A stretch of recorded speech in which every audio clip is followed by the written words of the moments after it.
문재인 대통령의 헌법 개정안이 26일 공식 발의되면서 국회에선 본격적인 개헌 논의가 시작됐습니다. 이런 가운데 개헌에 대한 기독교인의 인식을 엿볼 수 있는 조사 결과가 나와 눈길을 끕니다. 기독교인 중 절반 이상이 개헌이 필요하다고 답한 것으로 나타났는데요. 자세한 내용 윤인경 기자가 보도합니다. 청와대가 3일에 걸쳐 발표한 대통령 개헌안이 26일 국회에 발의됐습니다. 더불어민주당과 자유한국당, 바른미래당을 중심으로 개헌 협상이 시작됐지만 개헌 투표 시기 등을 놓고 여야 간 평행선 대치가 이어질 전망입니다. 이번 개헌의 최대 쟁점은 5년 단임제인 대통령 임기를 4년 연임제로 바꾸는 권력구조 개편과 국회의원 선거구제 개편 등입니다.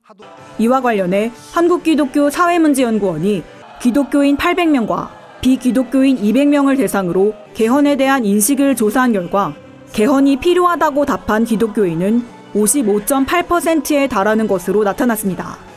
비기독교인의 개헌 찬성 비율은 이보다 9.2% 높은 65%였습니다. 개헌에 대해 한국교회 성도들이 어떤 생각을 가지고 있는지 직접 들어봤습니다.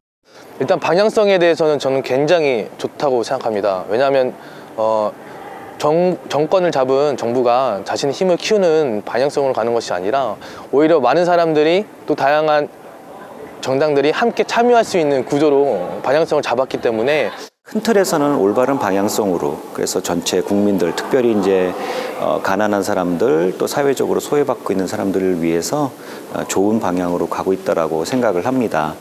하지만 개헌 투표를 6월 지방선거와 동시에 진행하는 건 너무 성급한 것이 아니냐는 우려의 목소리도 있었습니다.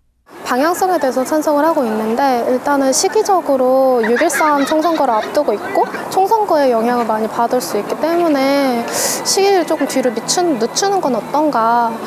개헌 추진 과정이 처음부터 어떻게 추진되었는지도 이야기를 하지 않은 상태에서 갑자기 언론을 통해서 개헌안이 이렇게 나오게 돼서 개헌에 대한 동의와 공감대를 이끌어나고서 시작해야 되는 게 아닌가 생각하고, 현행헌법상 국회는 60일 이내, 즉 5월 24일까지 개헌안 표결을 진행해야 합니다. 적어도 재적의원 3분의 2인 196명의 찬성표를 얻어야 개헌안을 국민투표에 붙일 수 있습니다. 여야가 다음 달 열릴 임시국회에서 문재인 대통령의 개헌 연설 일정에 합의하면서 앞으로 개헌 논의가 어떻게 진행될지 이목이 집중됩니다. 구티비 뉴스 윤인경입니다.